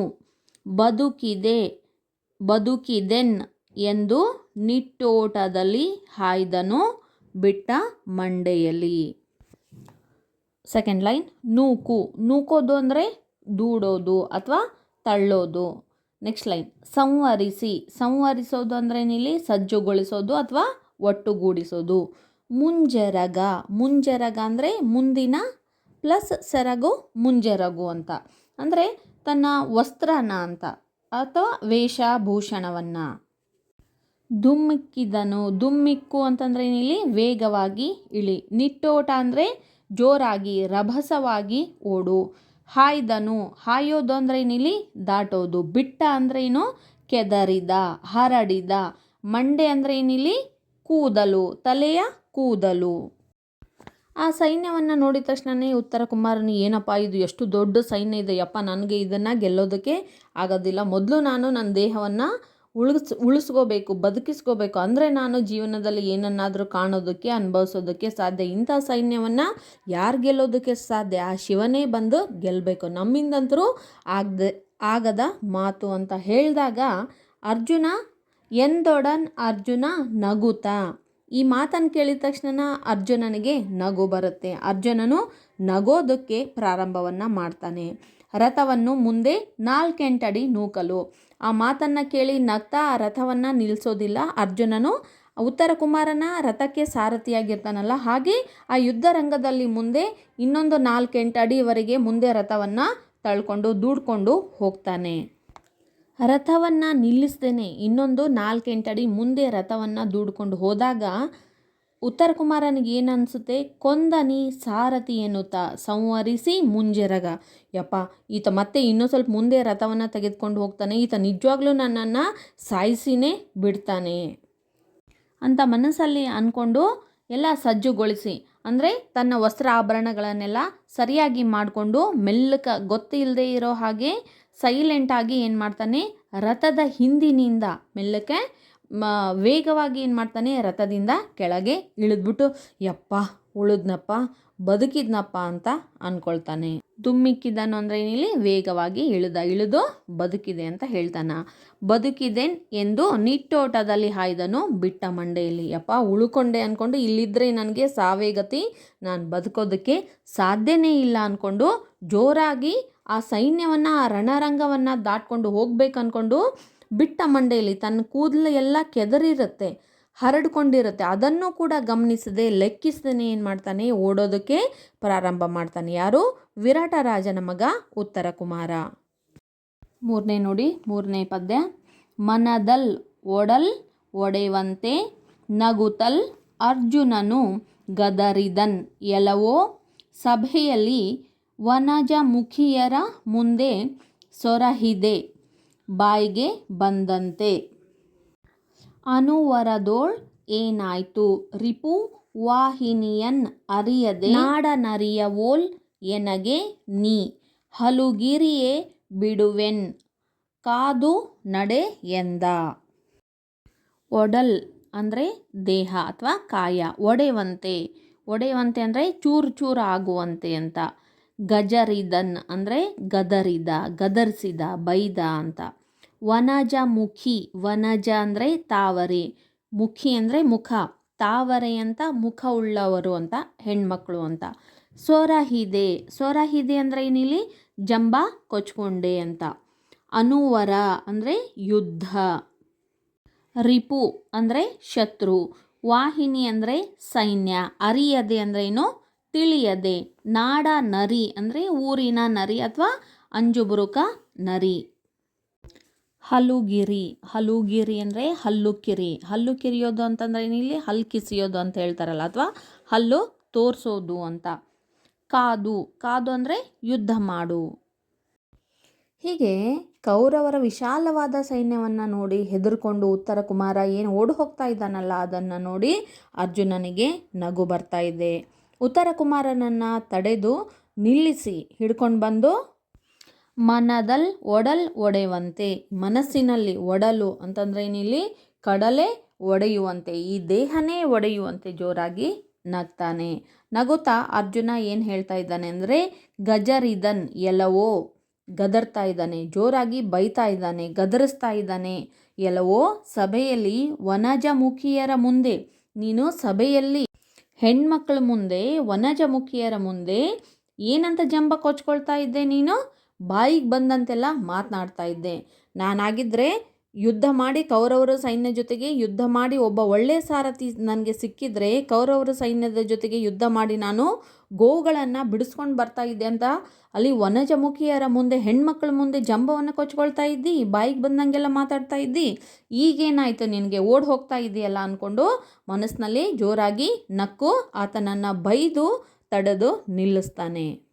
ವನಜಮುಖಿಯರ ಮುಂದೆ ಸೊರಹಿದೆ ಬಾಯಿಗೆ ಬಂದಂತೆ, ಹೆಣ್ಮಕ್ಳ ಮುಂದೆ ಸೊರಹಿದೆ ಅಂದರೆ ಇಲ್ಲಿ ಜಂಬ ಕೊಚ್ಕೊಂಡೆ, ಬಾಯಿಗೆ ಬಂದಂತೆ ಮಾತನಾಡಿದೆ ಅಂತ. ಅನುವರದೊಳೇನಾಯಿತು, ಇನ್ನು ಜಂಬವನ್ನು ಕೊಚ್ಕೊಂಡೆಲ್ಲ ಈ ಯುದ್ಧ ಭೂಮಿಯಲ್ಲಿ ಏನಾಯಿತು. ರಿಪುವಾಹಿನಿಯನ್ ಅರಿಯದೆ, ಈ ಶತ್ರು ಸೈನ್ಯವನ್ನು ತಿಳ್ಕೊಳ್ದೆ, ಅದನ್ನು ಸರಿಯಾಗಿ ಗಮನಿಸದೆ ಲೆಕ್ಕಿಸದೇನೆ ಏನು ಮಾಡ್ತಾ ಇದೀಯ ನೀನು, ನಾಡ ನರಿಯ ಓಲ್, ನಾಡ ನರಿಯಂತೆ, ಊರಿನ ನರಿಯಂತೆ, ಅಂಜುಬುರುಕ ನರಿಯಂತೆ, ಅಂತಹ ಪ್ರಾಣಿಯಂತೆ ನೀನು ಏನು ಮಾಡ್ತಾ ಇದೀಯಾ, ಓಡಿ ಹೋಗ್ತಾ ಇದೀಯ. ನೀನು ಹೆದರ್ಕೊಂಡು ಸೈನ್ಯವನ್ನು ನೋಡಿ ಓಡಿ ಹೋಗ್ತಾ ಇದೀಯಾ. ನರಿಯ ಓಲ್ ಅಂದರೆ ನರಿಯಂತೆ. ಎನಗೆ ನೀ ಹಲುಗಿರೆ ಬಿಡೆವೆನ್, ನನಗೆ ನೀನು ಹಲ್ಲು ಕಿರಿದ್ರೆ, ಹಲ್ಲು ಕಿಸಿದ್ರೆ, ಹೀಗೆ ಹಲ್ಲು ತೋರಿಸಿದ್ರೆ, ಇಂಥ ಮಾತುಗಳನ್ನು ಆಡಿದರೆ ನಾನೇ ನಿನ್ನ ಬಿಟ್ಬಿಡ್ತೀನಿ ಅಂತ ಅಂದ್ಕೊಂಡಿದ್ದೀಯಾ. ನಿನ್ನನ್ನು ಬಿಡೋದಿಲ್ಲ, ಯುದ್ಧ ಭೂಮಿಯಿಂದ ನಿನ್ನನ್ನು ಓಡಿ ಹೋಗೋದಕ್ಕೆ ನಾನು ಬಿಡಲ್ಲ. ಕಾದು ನಡೆಯಿಂದ, ನಡಿ ಮೊದಲು ಯುದ್ಧ ಮಾಡು, ನೀನು ಯುದ್ಧ ಮಾಡು, ಶತ್ರುವನ್ನು ಎದುರಿಸು, ನೀನು ಹೇಳಿ ಈ ಥರ ಓಡಿ ಹೋಗಬೇಡ ಅಂದ್ಕೊಂಡು ಅಲ್ಲಿ ತಡೆದು ನಿಲ್ಲಿಸ್ತಾ ಇದ್ದಾನೆ ಅರ್ಜುನ ಉತ್ತರ ಕುಮಾರನನ್ನು. ದುರದಲ್ ಓಡಿದ ಪಾತಕವ ಭೂಸುರರು ಕಳೆದ ಪರ್, ಅಶ್ವಮೇಧವ ಧರಣಿಯಲ್ಲಿ ಪ್ರತ್ಯಕ್ಷವಾಗಿಯೇ ಮಾಡಬಹುಮಗೆ, ಸುರರ ಸತಿಯರನ್ ಒಲ್ಲೆವ್ ಯಮಗ್ ಎಂ ಅರಮನೆಯ ನಾರಿಯರೇ ಸಾಕ್, ಎಂ ಅರಸುತನೌ ಯಮಗ್ ಇಂದ್ರ ಪದವಿಯು ಬಿಟ್ಟು ಕಳುಹ್ ಎಂದ. ದುರದಲ್ ಯುದ್ಧ ಭೂಮಿಯಲ್ಲಿ, ಓಡಿದ ಅಂದರೆ ಓಡಿ ಹೋದ, ಪಾತಕವ ಪಾಪವನ್ನು, ಭೂಸುರರು ಬ್ರಾಹ್ಮಣರು, ಕಳೆದ ಪರ್ ಕಳೆವರು ಅಥವಾ ಹೋಗಲಾಡಿಸುವರು, ಅಶ್ವಮೇಧವ ಅಶ್ವಮೇಧ ಯಾಗವನ್ನು, ಧರಣಿಯಲ್ಲಿ ಧರಣಿಯಲ್ಲಿ, ಪ್ರತ್ಯಕ್ಷವಾಗಿ ಅಂದರೆ ನೇರವಾಗಿ, ಸುರರು ಅಂದರೆ ಏನಿಲ್ಲಿ ದೇವತೆಗಳು, ಸುರರ ಸತಿ ಅಂದರೆ ಇಲ್ಲಿ ದೇವತೆಗಳ ಪತ್ನಿ ಅಂತ, ದೇವತಾ ಸ್ತ್ರೀ, ಅಪ್ಸರೆಯರು, ರಂಬೆ, ಊರ್ವಶಿ ಇವರು ಅಂತ. ಇಂದ್ರ ಪದವಿ ಅಂದರೆ 106 ಯಾಗಗಳನ್ನು ಮಾಡಿದವರಿಗೆ ಈ ಪದವಿ ಅಂದರೆ ಆ ಪೋಸ್ಟ್ ಸಿಗುತ್ತಂತೆ. ಇಲ್ಲ ಇಂದ್ರ ಲೋಕ ಅಂತಲೂ ಕೂಡ ಅರ್ಥೈಸ್ಕೊಳ್ಬಹುದು. ಉತ್ತರ ಕುಮಾರನಿಗೆ ಅರ್ಜುನ ಬೈದು ಬುದ್ಧಿ ಹೇಳಿ ಯುದ್ಧ ಮಾಡೋದಕ್ಕೆ ಕರ್ಕೊಂಡು ಬಂದ್ರೂ ಕೂಡ ಆತ ಯುದ್ಧ ಮಾಡೋದಕ್ಕೆ ರೆಡಿ ಆಗ್ತಾ ಇಲ್ಲ.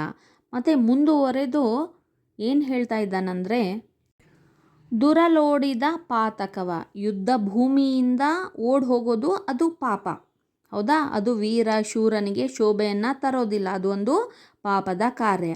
ಇಂತಹ ಪಾಪವನ್ನು ನಾವು ಕಳ್ಕೊಳ್ಬಹುದು, ಅದು ಹೇಗೆ ಅಂದರೆ ಭೂಸುರರು ಕಳೆದಪರ್ ಅಂದರೆ ಬ್ರಾಹ್ಮಣರು ಈ ಪಾಪಕ್ಕೆ ಏನೋ ಒಂದು ಪರಿಹಾರ ಇದ್ದೇ ಇರುತ್ತೆ. ಯಾವುದೋ ಒಂದು ಪೂಜೆ ಯಜ್ಞನೋ ದಾನ ಧರ್ಮನೋ ಏನೋ ಮಾಡೋದ್ರ ಮೂಲಕ ಈ ಪಾಪವನ್ನು ಪರಿಹಾರವನ್ನು ಮಾಡ್ಕೊಳ್ಬೋದು. ಆದರೆ ಯುದ್ಧದಲ್ಲಿ ಪ್ರಾಣನೇ ಹೋಯಿತು ಅಂತಂದರೆ ನಾವು ಏನನ್ನು ಅನುಭವಿಸೋದಕ್ಕೂ ಕೂಡ ಸಾಧ್ಯ ಇಲ್ಲ. ಹಾಗೆ ನಾವು ನೇರವಾಗಿಯೇ ಪ್ರತ್ಯಕ್ಷವಾಗಿಯೇ ಅಶ್ವಮೇಧ ಯಾಗವನ್ನು ಕೂಡ ಮಾಡ್ಬೋದು. ಅಶ್ವವನ್ನು ಬಿಟ್ಟು ನಾವು ಅಶ್ವಮೇಧ ಯಾಗವನ್ನು ಕೂಡ ಮಾಡಬಹುದು.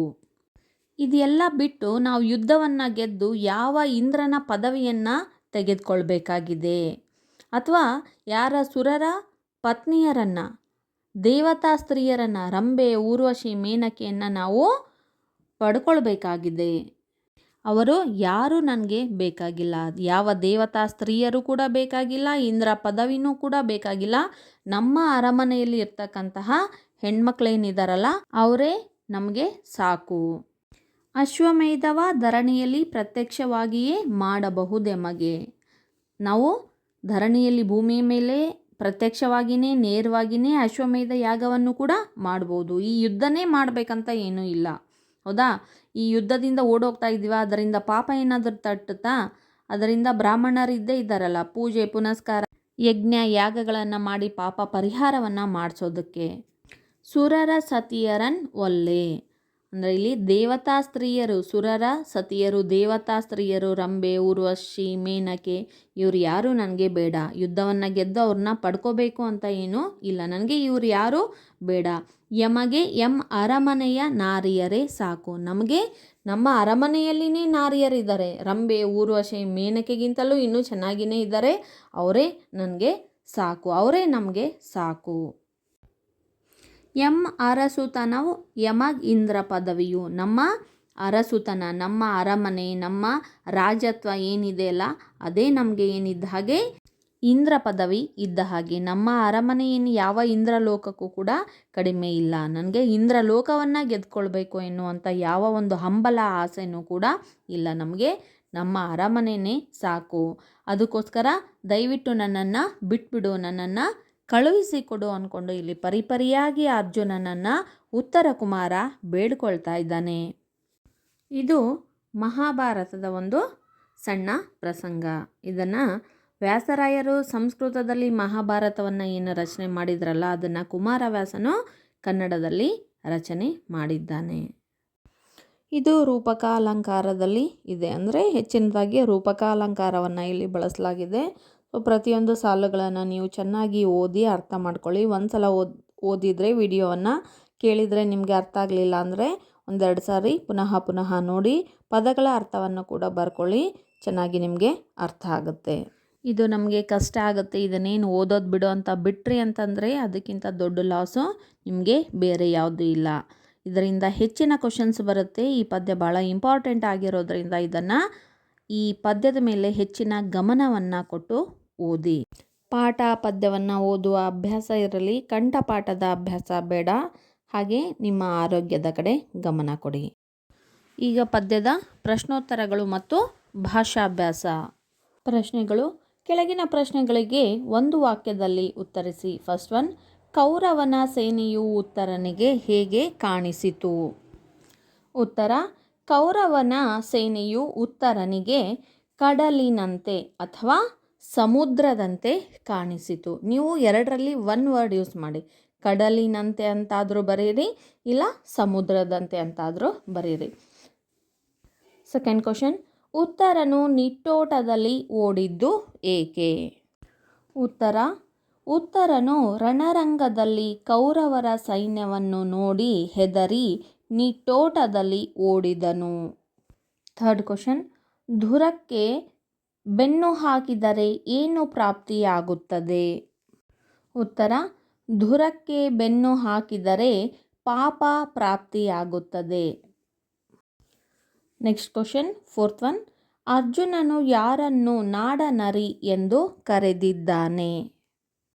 ಉತ್ತರ, ಅರ್ಜುನನು ಉತ್ತರ ಕುಮಾರನನ್ನು ನಾಡನರಿ ಎಂದು ಕರೆದಿದ್ದಾನೆ. ನೆಕ್ಸ್ಟ್ ಮೇನ್, ಕೆಳಗಿನ ಪ್ರಶ್ನೆಗಳಿಗೆ 3-4 ವಾಕ್ಯಗಳಲ್ಲಿ ಉತ್ತರಿಸಿ. ಫಸ್ಟ್ ಒನ್, ಶತ್ರುಬಲಕ್ಕೆ ನಮೋ ಎಂದು ಉತ್ತರನು ಏಕೆ ಹೇಳಿದನು? ಉತ್ತರ: ಉತ್ತರ ಕುಮಾರನಿಗೆ ಕೌರವರ ಸೈನ್ಯವು ಕೊನೆಯೇ ಇಲ್ಲದ ವಿಶಾಲವಾದ ಕಡಲಿನಂತೆ ಕಂಡಿತು. ಅದನ್ನು ನೋಡಿ ಭಯಭೀತನಾಗಿ ಯುದ್ಧ ಮಾಡಲು ನನ್ನಿಂದಾಗದು. ಈ ವಿಶಾಲ ಸೈನ್ಯವನ್ನು ಭೂಮಿಯೇ ಹುಟ್ಟಿಸಿತೋ ಹೇಗೆ? ಅಬ್ಬಾ, ಇಂಥ ಸೈನ್ಯದೊಡನೆ ಕಾದಾಡುವ ಶಕ್ತಿ ಶಿವನಿಗಲ್ಲದೆ ಬೇರಾರಿಗೂ ಇಲ್ಲ ಎಂದು ಶತ್ರುಬಲಕ್ಕೆ ನಮೋ ಹೇಳಿದನು. ಸೆಕೆಂಡ್ ಕ್ವಶನ್: ಒಡಲು ಒಡೆವಂತೆ ಅರ್ಜುನನು ಮನದಲ್ಲಿ ನಗಲು ಕಾರಣವೇನು? ಉತ್ತರ: ವಿಶಾಲವಾದ ಸೈನ್ಯವನ್ನು ನೋಡಿ ಉತ್ತರನು ಭಯಭೀತನಾದಾಗಲೂ ಅರ್ಜುನನು ರಥವನ್ನು ನಿಲ್ಲಿಸದೆ ಮುಂದೆ ನಡೆದನು. ಆಗ ಉತ್ತರನು, ಈ ಸಾರಥಿಯು ನನ್ನನ್ನು ಕೊಲ್ಲುವನು ಎನ್ನುತ್ತಾ ವಸ್ತ್ರಗಳನ್ನು ಸರಿಪಡಿಸಿಕೊಂಡು ಮೆಲ್ಲನೆ ರಥದ ಹಿಂದಕ್ಕೆ ಹೋಗಿ ವೇಗವಾಗಿ ಇಳಿದು ಬದುಕಿದೆ ಎನ್ನುತ್ತಾ ಕೆದರಿದ ಕೂದಲುಗಳನ್ನು ಲೆಕ್ಕಿಸದೆ ವೇಗವಾಗಿ ಓಡಿದ್ದನ್ನು ಕಂಡು ಅರ್ಜುನನು ಮನದಲ್ಲಿ ಒಡಲು ಒಡೆವಂತೆ ನಕ್ಕನು.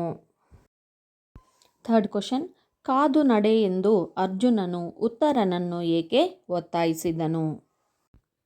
ಉತ್ತರ: ಕೌರವರ ಸೈನ್ಯವನ್ನು ನೋಡಿ ಭಯಗೊಂಡು ಓಡಿ ಹೋಗುತ್ತಿದ್ದ ಉತ್ತರ ಕುಮಾರನನ್ನು ಅರ್ಜುನನು ತಡೆದು ಮನದಲ್ಲಿಯೇ ನಗುತ್ತಾ ಗದರಿಸಿ ಸಭೆಯಲ್ಲಿ ಹೆಂಗಳೆಯರ ಮುಂದೆ ಬಾಯಿಗೆ ಬಂದಂತೆ ಜಂಬವನ್ನು ಕೊಚ್ಚಿಕೊಳ್ಳುತ್ತಿದ್ದೆ. ಶತ್ರು ಸೈನ್ಯವನ್ನು ನೋಡಿ ನಿನ್ನ ಆ ಜಂಬ ಏನಾಯ್ತು? ಅಂಜುಬುರುಕ ನರಿಯೇ, ಹೀಗೆ ಹಲ್ಲು ಕಿರಿದರೆ ಬಿಡುವುದಿಲ್ಲ, ಯುದ್ಧ ಮಾಡು ನಡೆ ಎಂದು ಒತ್ತಾಯಿಸಿದನು. ನೆಕ್ಸ್ಟ್ ಮೇನ್ ಸಂದರ್ಭದೊಡನೆ ವಿವರಿಸಿರಿ.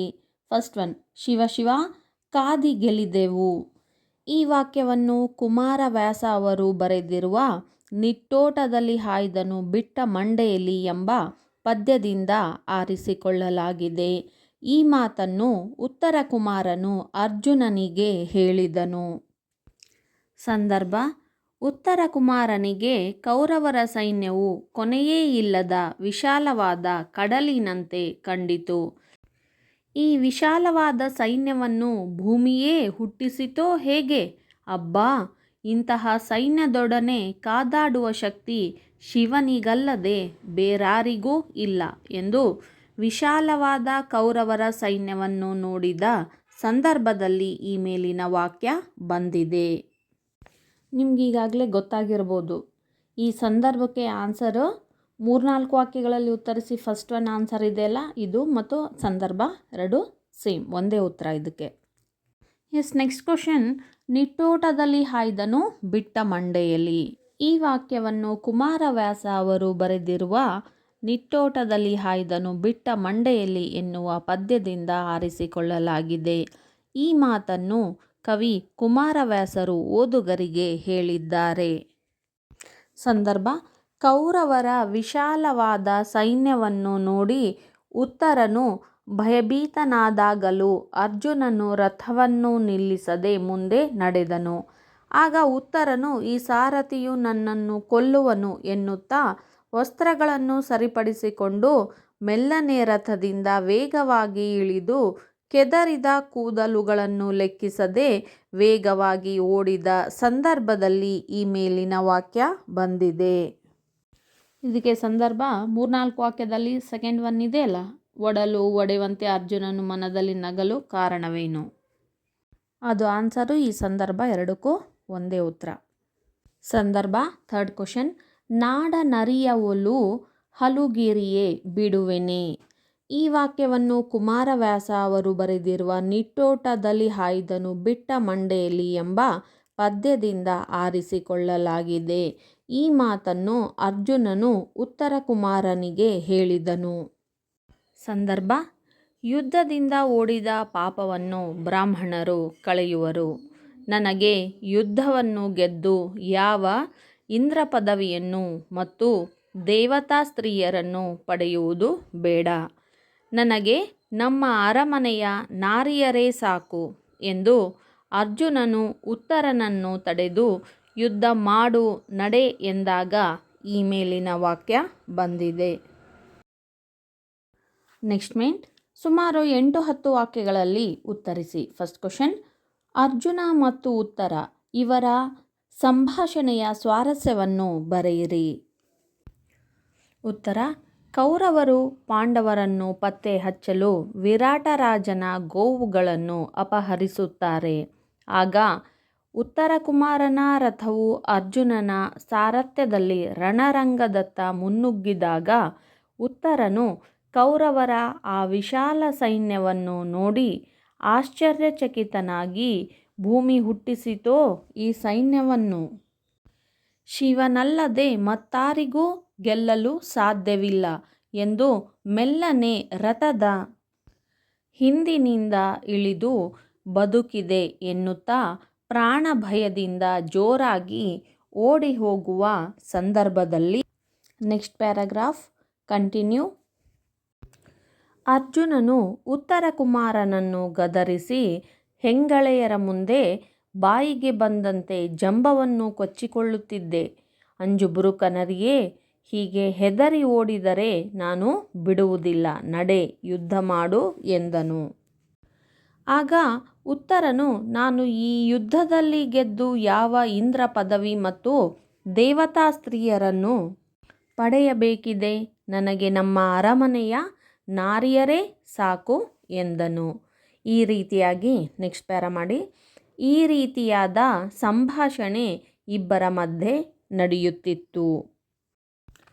8th ವಾಕ್ಯ ಸೆಕೆಂಡ್ ಕ್ವಶನ್, ಅರ್ಜುನ ಮತ್ತು ಉತ್ತರನ ಗುಣ ಸ್ವಭಾವಗಳಲ್ಲಿ ಯಾವ ವ್ಯತ್ಯಾಸಗಳು ಕಂಡುಬರುತ್ತವೆ? ಉತ್ತರ, ಅರ್ಜುನನು ವೀರ, ಶೂರ, ಪರಾಕ್ರಮಿ, ಧೈರ್ಯವಂತ, ಕೊಟ್ಟ ಮಾತಿನಂತೆ ನಡೆಯುತ್ತಿದ್ದ. ಎಂತಹ ವಿಶಾಲವಾದ ಸೈನ್ಯವಾದರೂ ಅದನ್ನು ಗೆದ್ದು ಬಗ್ಗು ಬಡಿಯುವ ಸಾಮರ್ಥ್ಯ ಹೊಂದಿದ್ದಾನೆ ಮತ್ತು ಯುದ್ಧಕ್ಕೆ ಹೆದರಿರುವವರಿಗೆ ಧೈರ್ಯವನ್ನು ತುಂಬುತ್ತಾನೆ. ಯುದ್ಧದಿಂದ ಹೆದರಿ ಓಡುವ ಉತ್ತರ ಕುಮಾರನನ್ನು ಹಿಡಿದು ತಡೆದು ಯುದ್ಧಕ್ಕೆ ನಿಲ್ಲಿಸುತ್ತಾನೆ. Next paragraph. ಆದರೆ ಉತ್ತರ ಕುಮಾರ ಹೇಡಿ, ಅಂಜುಬುರುಕ, ಅಧೈರ್ಯವಂತ. ಉತ್ತರನ ಪೌರುಷ ಒಲೆಯ ಮುಂದೆ ಎನ್ನುವಂತೆ ಕೇವಲ ನಾರಿಯರ ಮುಂದೆ ಅಷ್ಟೇ ತನ್ನ ಜಂಬವನ್ನು ಕೊಚ್ಚಿಕೊಳ್ಳುತ್ತಾನೆ. ಇವನು ಹೇಳುವುದು ಒಂದು, ಮಾಡುವುದು ಇನ್ನೊಂದು. ರಣರಂಗದಲ್ಲಿ ಕೌರವರ ಸೈನ್ಯವನ್ನು ನೋಡಿ ನನಗೆ ಯುದ್ಧ ಬೇಡ, ಪ್ರಾಣ ಉಳಿದರೆ ಸಾಕೆಂದು ಓಡಲು ಪ್ರಾರಂಭಿಸುತ್ತಾನೆ. ಲಾಸ್ಟ್ ಲೈನ್ ಪ್ಯಾರಾಗ್ರಾಫ್ ಮಾಡಿ. ಈ ರೀತಿಯಾದ ವ್ಯತ್ಯಾಸಗಳು ಅರ್ಜುನ ಮತ್ತು ಉತ್ತರನ ಗುಣ ಸ್ವಭಾವಗಳಲ್ಲಿ ಕಂಡುಬರುತ್ತವೆ. ಆ್ಯಂಡ್ ದ ಲಾಸ್ಟ್ ಮೇನ್ ಭಾಷಾಭ್ಯಾಸ. ಕೆಳಗಿನ ಪದಗಳಿಗೆ ಸಮಾನಾರ್ಥಕ ಪದಗಳನ್ನು ಬರೆಯಿರಿ. ಸೈನ್ಯ, ಸೇನೆ, ಮೋಹರ, ಬಲ. ಹೆಣ್ಣು, ಸ್ತ್ರೀ, ನಾರಿ, ಮಹಿಳೆ, ವನಿತೆ. ಯುದ್ಧ, ಕದನ, ಹೋರಾಟ, ಧುರ, ಕಾದು. ಭೂಮಿ ಅಂದರೆ ನೆಲ, ಧರಣಿ, ಪೃಥ್ವಿ, ಇಳೆ. ಶಿವ, ಶಿವ ಅಂದರೆ ಮೃಡ, ಈಶ್ವರ ಮತ್ತು ಹರ. ನೆಕ್ಸ್ಟ್ ಕ್ವಶನ್, ಕೆಳಗಿನ ಪದಗಳಿಗೆ ತತ್ಸಮ ತದ್ಭವ ರೂಪಗಳನ್ನು ಬರೆಯಿರಿ. ಫಸ್ಟ್ ಒನ್, ಪೊಡವಿ, ಪೃಥ್ವಿ. ಮುಖ, ಮೊಗ. ಅದ್ಭುತ, ಅದುಭುತ. ನೆಕ್ಸ್ಟ್ ಕ್ವಶನ್, ಕೆಳಗಿನ ಪದಗಳನ್ನು ವಿಗ್ರಹ ವಾಕ್ಯ ಮಾಡಿ ಸಮಾಸದ ಹೆಸರು ಬರೆಯಿರಿ. ನಿಮಗೆ ಸಮಾಸದ ಬಗ್ಗೆ ಹೆಚ್ಚಿನ ವಿವರಣೆ ಮಾಹಿತಿ ಬೇಕಾದರೆ ನೀವು ಈಗ ಆಲ್ರೆಡಿ ಸಮಾಸದ ಕುರಿತಾಗಿ ವಿಡಿಯೋವನ್ನು ಮಾಡಲಾಗಿದೆ, ಈ ವಿಡಿಯೋಗಳನ್ನು ನೋಡಿ. ಫಸ್ಟ್ ಒನ್, ಅರಮನೆ. ಅರಸನ ಪ್ಲಸ್ ಮನೆ ಅರಮನೆ. ತತ್ಪುರುಷ ಸಮಾಸ. ಇದರಲ್ಲಿ ಇರ್ತಕ್ಕಂಥ ವಿಭಕ್ತಿ ಪ್ರತ್ಯಯ ಯಾವುದು ಬರುತ್ತೆ? ಅರಸನ. ನ ಅಂತಂದರೆ ಅ. ನೆಕ್ಸ್ಟ್ ಒನ್ ವನಜಮುಖಿ. ವನಜದಂತೆ ಪ್ಲಸ್ ಮುಖ ಇರುವವಳು, ಇದು ಬಹುರ್ವೀಹಿ ಸಮಾಸ. ನೆಕ್ಸ್ಟ್ ನಿಟ್ಟೋಟ. ನಿಡಿದಾದ ಪ್ಲಸ್ ಓಟ, ನಿಟ್ಟೋಟ ಕರ್ಮಧಾರೆಯ ಸಮಾಸ. ಬಲಗಡಲು. ಬಲವಾದ ಪ್ಲಸ್ ಕಡಲು, ಬಲಗಡಲು ಕರ್ಮಧಾರೆಯ ಸಮಾಸ. ಇವುಗಳನ್ನು ಆಗಲೇ ನಿಮಗೆ ಅರ್ಥದಲ್ಲಿನೇ ಕೊಟ್ಬಿಟ್ಟಿದ್ದಾನೆ. ತತ್ಸಮ ತದ್ಭವಗಳು, ಸಮಾಸಗಳು ಎಲ್ಲದನ್ನು. ಇವು ಕೊಡುವಂತಹ ಎಕ್ಸಾಮ್ಗೆ ಇವನ್ನ ಹೆಚ್ಚಾಗಿ ಕೊಡುವಂಥ ಸಾಧ್ಯತೆ ಇರುತ್ತೆ. ಇವುಗಳ ಮೇಲೆ ಕಾನ್ಸಂಟ್ರೇಟ್ ಮಾಡಿ. Next question. ಕೆಳಗಿನ ಅಲಂಕಾರಿಕ ಪದಗಳನ್ನು ಸಮನ್ವಯಗೊಳಿಸಿ ಅಲಂಕಾರದ ಹೆಸರು ತಿಳಿಸಿರಿ. ಇದು ವೆರಿ ವೆರಿ ಇಂಪಾರ್ಟೆಂಟು. ಇದನ್ನ ನೀವು ಪರ್ಫೆಕ್ಟ್ ಆಗಿಬಿಟ್ರೆ 3 ಮಾರ್ಕ್ಸ್ ನಿಮ್ಮ ಪಾಕೆಟಲ್ಲಿ ಇದ್ದ ಹಾಗೆ. ವನಜಮುಖಿ, ನಾಡನರಿ, ಬಲಗಡಲು. ಇನ್ನು ಅಲಂಕಾರಗಳ ಬಗ್ಗೆ ಹೆಚ್ಚಿನ ಮಾಹಿತಿ ಬೇಕಾದರೆ, ಇನ್ಫಾರ್ಮೇಷನ್ ಬೇಕಾದರೆ ಇಲ್ಲಿ ಕಾಣ್ತಾ ಇದೆಯಲ್ಲ, ಕನ್ನಡ ವ್ಯಾಕರಣ ಅಲಂಕಾರಗಳು, ಈ ವಿಡಿಯೋವನ್ನು ನೋಡಿ ಇನ್ನೂ ಹೆಚ್ಚಿನ ಮಾಹಿತಿ ನಿಮಗೆ ಸಿಗುತ್ತೆ. ಹಾಗೆ ಈವರೆಗೆ ಯಾರು ಈ ಚಾನಲನ್ನು ಸಬ್ಸ್ಕ್ರೈಬ್ ಮಾಡಿಲ್ಲ, ದಯವಿಟ್ಟು ಸಬ್ಸ್ಕ್ರೈಬ್ ಮಾಡಿ, ನಿಮ್ಮ ಫ್ರೆಂಡ್ಸ್ಗೂ ಕೂಡ ಶೇರ್ ಮಾಡಿ, ಹಾಗೆ ಕಮೆಂಟ್ ಮಾಡಿ. ಇದರಲ್ಲಿ ಫಸ್ಟ್ ಒನ್ ವನಜಮುಖಿ. ವನಜಮುಖಿ ಅನ್ನೋದು ಅಲಂಕಾರ. ಯಾವ ಅಲಂಕಾರ? ರೂಪಕ ಅಲಂಕಾರ. ರೂಪಕ ಅಲಂಕಾರ. ಇದರಲ್ಲಿ ಉಪಮಾನ. ಉಪಮಾನ ಯಾವುದು? ವನಜ. ವನಜ ಅಂದರೆ ಅದರ ಅರ್ಥ ಏನು? ತಾವರೆ ಅಥವಾ ಕಮಲ. ಯಾವುದಾದ್ರೂ ಒಂದು ಬರೀರಿ ಸಾಕು. ಉಪಮೇಯ. ಉಪಮೇಯ ಯಾವುದು? ಇಲ್ಲಿ ಮುಖ. ಉಪಮೇಯ ಯಾವುದು? ಮುಖ. ನೆಕ್ಸ್ಟು ಸಮನ್ವಯ. ಸಮನ್ವಯ ಇಲ್ಲಿ ಉಪಮೇಯವಾದ ಮುಖವನ್ನು ಉಪಮಾನವಾದ ಕಮಲವನ್ನು ಹೋಲಿಸಿ ಹೇಳದೆ ಎರಡೂ ಒಂದೇ ಎಂದು ವರ್ಣಿಸಿರುವುದರಿಂದ ಇದು ರೂಪಕ ಅಲಂಕಾರವಾಗಿದೆ. ನೋಡಿ, ಇಲ್ಲಿ ಹೋಲಿಕೆ ಮಾಡಿ ಹೇಳಲಾಗಿಲ್ಲ. ಮುಖ ಕಮಲದಂತೆ ಇದೆ ಅಂತ. ಮುಖ ಕಮಲ. ಮುಖ ಏನೋ ಕಮಲನೇ ಆಗಿದೆ ಅಂತ. ಅಲ್ಲಿ ಭೇದ ಇಲ್ಲ. ಎರಡೂ ಬೇರೆ ಬೇರೆ ಇಲ್ಲ, ಎರಡೂ ಒಂದೇ ಆಗಿದ್ದವು. ಹಾಗಾಗಿ ಇದು ಯಾವ್ದು ಅಲಂಕಾರ? ರೂಪಕ ಅಲಂಕಾರ. ಸೆಕೆಂಡ್ ಒನ್ ನಾಡನರಿ. ಇದು ಅಲಂಕಾರ ಬಂದ್ಬಿಟ್ಟು ರೂಪಕ ಅಲಂಕಾರ. ಹಾಗೆ ಉಪಮಾನ ನಾಡನರಿ, ಉಪಮೇಯ ಉತ್ತರ ಕುಮಾರ. ಅಂದರೆ ಇಲ್ಲಿ ಉಪಮೇಯ ಉಪಮಾನಕ್ಕೆ ಯಾವುದೇ ರೀತಿಯಾಗಿರುವಂತಹ ವ್ಯತ್ಯಾಸ ಇಲ್ಲ, ಎರಡೂ ಒಂದೇ. ಉತ್ತರ ಕುಮಾರನನ್ನು ಡೈರೆಕ್ಟಾಗಿ ನಾಡನರಿ ಅಂತಲೇ ಹೇಳಿದ್ದಾನೆ ಅರ್ಜುನ. ಹೌದಾ? ನೀನು ನಾಡನರಿ ಅಂತೆ ಇದೆಯಾ ಅಂತ ಹೇಳಿಲ್ಲ, ನೀನು ನಾಡನರಿನೇ ಅಂತ. ಸೊ ಹಾಗಾಗಿ ಇದು ಏನಾಗಿದೆ? ರೂಪಕ ಅಲಂಕಾರ ಆಗಿದೆ. ಸಮನ್ವಯ. ಇಲ್ಲಿ ಉಪಮೇಯವಾದ ಉತ್ತರ ಕುಮಾರನನ್ನು ಉಪಮಾನವಾದ ನಾಡನರಿಯನ್ನು ಹೋಲಿಸಿ ಹೇಳದೆ ಎರಡೂ ಒಂದೇ ಎಂದು ವರ್ಣಿಸಿರುವುದರಿಂದ ಇದು ರೂಪಕ ಅಲಂಕಾರವಾಗಿದೆ. ಈ ಪದ್ಯದಲ್ಲಿ ಕುಮಾರವ್ಯಾಸ ಅವರು ರೂಪಕ ಅಲಂಕಾರವನ್ನು ಹೆಚ್ಚು ಬಳಸಿದ್ದಾರೆ. ಹಾಗಾಗಿ ಅವರನ್ನು ರೂಪಕ ಸಾಮ್ರಾಜ್ಯ ಚಕ್ರವರ್ತಿ ಅಂತ ಕರೆಯಲಾಗಿದೆ ಅಂತ ಇದನ್ನು ನೀವು ಈಗಾಗಲೇ ಕೃತಿಕಾರರ ಪರಿಚಯದಲ್ಲಿನೇ ಓದಿದ್ದೀರಾ. ಹಾಗಾಗಿ ಈ ಪದ್ಯದಲ್ಲಿ ಬಂದಿರತಕ್ಕಂತಹ ಪ್ರತಿಯೊಂದು ಹೆಚ್ಚಿನದಾಗಿ ಈ ಪದಗಳು ಸಾಲುಗಳು ಎಲ್ಲ ಯಾವುದಾಗಿರುತ್ತೆ? ರೂಪಕ ಅಲಂಕಾರನೇ ಆಗಿರುತ್ತೆ. ಆದರೆ ಅವುಗಳನ್ನು ಹೇಗೆ ಉಪಮೇಯ ಉಪಮಾನ ಸಮನ್ವಯಗೊಳಿಸಿ ಬರೆಯೋದು ಹೇಗೆ ಅನ್ನೋದನ್ನು ಮೊದಲು ನೀವು ಸರಿಯಾಗಿ ತಿಳ್ಕೊಂಡ್ರೆ ಆಯಿತು. ಥರ್ಡ್ ಒನ್ ಬಲಗಡಲು. ಬಲ ಅಂದರೆ ಸೈನ್ಯ, ಕಡಲು ಅಂದರೆ ಸಾಗರ ಸಮುದ್ರ. ಅಲಂಕಾರ ಇದು ಕೂಡ ರೂಪಕ ಅಲಂಕಾರ. ಉಪಮಾನ ಯಾವುದು? ಗಡಲು ಅಂದರೆ ಏನಿಲ್ಲಿ ಕಡಲು ಅಥವಾ ಸಾಗರ. ಉಪಮೇಯ ಬಲ. ಬಲ ಅಂತಂದರೆ ಏನು? ಸೈನ್ಯ. ಯಾರ ಸೈನ್ಯ? ಕೌರವರ ಸೈನ್ಯ. ಅಂದರೆ ಇಲ್ಲಿ ಕೌರವರ ಸೈನ್ಯವನ್ನು, ವಿಶಾಲವಾಗಿರುವಂತಹ ಕೌರವರ ಸೈನ್ಯವನ್ನು ಉತ್ತರ ಕುಮಾರ ಏನಂತ ಹೇಳ್ತಾ ಇದ್ದಾನೆ? ಸಾಗರ ಅಂತಲೇ ಹೇಳ್ತಾ ಇದ್ದಾನೆ. ಸಾಗರಕ್ಕೆ ಹೋಲಿಸಿ ಹೇಳ್ತಾ, ಓ ಸಾಗರದಂತೆ ಕಾಣ್ತಾ ಇದೆ ಅಂತಲ್ಲ, ಇದು ಸಾಗರನೇ ಆಗಿದೆ ಅಂತ ಹೇಳ್ತಾ ಇದ್ದಾನೆ. ಅಲ್ಲಿ ಭೇದ ವ್ಯತ್ಯಾಸವನ್ನು ಕಲ್ಪಿಸಿಲ್ಲ, ಎರಡೂ ಒಂದೇ ಅಂತ ಹೇಳಲಾಗಿದೆ. ಸಮನ್ವಯ. ಇಲ್ಲಿ ಉಪಮೇಯವಾದ ಕೌರವರ ಸೈನ್ಯವನ್ನು ಉಪಮಾನವಾದ ಸಾಗರವನ್ನು ಹೋಲಿಸಿ ಹೇಳದೆ ಎರಡೂ ಒಂದೇ ಎಂದು ವರ್ಣಿಸಿರುವುದರಿಂದ ಇದು ರೂಪಕ ಅಲಂಕಾರವಾಗಿದೆ. ನೋಡಿ, ಅಲಂಕಾರವನ್ನು ಮೊದಲು ಪರ್ಫೆಕ್ಟಾಗಿ ಈಗೆಲ್ಲ ಹೇಳಿರೋದು ಅರ್ಥ ಆಗಿದೆ ಅಂದ್ಕೊಳ್ತೀನಿ. ಇನ್ನೂ ಹೆಚ್ಚಿನ ಮಾಹಿತಿಗಾಗಿ ನೀವು ಅಲಂಕಾರ ವಿಡಿಯೋವನ್ನು ನೋಡಿ. ಇದು ನಿಮ್ಮ ಕೊನೆಯ ಪದ್ಯ. ಇದರ ಪದ್ಯದ ವಿವರಣೆ, ಭಾವಾರ್ಥ, ಪ್ರಶ್ನೋತ್ತರಗಳು ಎಲ್ಲ ಕಂಪ್ಲೀಟ್ ಆಯಿತು. ಇನ್ನು ಎಲ್ಲ ಪಾಠ ಮತ್ತು ಪದ್ಯ ಹಾಗೆ ಗ್ರಾಮರ್, ಕನ್ನಡ ವ್ಯಾಕರಣದ ವಿಡಿಯೋಗಳಿಗಾಗಿ ಜ್ಞಾನ ಬೆಳಗು ಯೂಟ್ಯೂಬ್ ಚಾನಲನ್ನು ವೀಕ್ಷಿಸಿ. ಹಾಗೆ ನಿಮ್ಮ ಫ್ರೆಂಡ್ಸ್ಗೂ ಕೂಡ ತಿಳಿಸಿ, ಅವರು ಕೂಡ ನಿಮ್ಮ ಜೊತೆಗೆ ಅವರು ಕೂಡ ಉಪಯೋಗವನ್ನು ಪಡೆದುಕೊಳ್ಳಿ. ಈವರೆಗೂ ಯಾರು ಈ ಚಾನಲನ್ನು ಸಬ್ಸ್ಕ್ರೈಬ್ ಮಾಡಿಲ್ಲ, ದಯವಿಟ್ಟು ಸಬ್ಸ್ಕ್ರೈಬ್ ಮಾಡಿ, ಲೈಕ್ ಮಾಡಿ, ಹಾಗೆ ನಿಮ್ಮ ಅಭಿಪ್ರಾಯಗಳನ್ನು ಕಮೆಂಟ್ ಬಾಕ್ಸಲ್ಲಿ ಕಮೆಂಟ್ ಮಾಡಿ. ಮುಂದಿನ ವಿಡಿಯೋಗಳಲ್ಲಿ ಕ್ವಶನ್ ಪೇಪರ್ಸ್ಗಳನ್ನು ಸಾಲ್ವ್ ಮಾಡುತ್ತೆ, ಅದನ್ನು ಕೂಡ ಫಾಲೋ ಮಾಡಿ. ನೀವು ಇನ್ನೂ ಪರ್ಫೆಕ್ಟ್ ಆಗ್ತೀರಾ. ನಿಮಗೆ ಎಕ್ಸಾಮ್ ಫೇಸ್ ಮಾಡೋದಕ್ಕೆ ಇನ್ನೂ ಧೈರ್ಯ ಬರುತ್ತೆ. ಟೆನ್ಷನ್ ಮಾಡ್ಕೊಳ್ದೇನೆ ಈಗಿನಿಂದನೇ ಚೆನ್ನಾಗಿ ಓದಿ. ಮುಂದಿನ ವಿಡಿಯೋದಲ್ಲಿ ಮತ್ತೆ ಸಿಗೋಣ.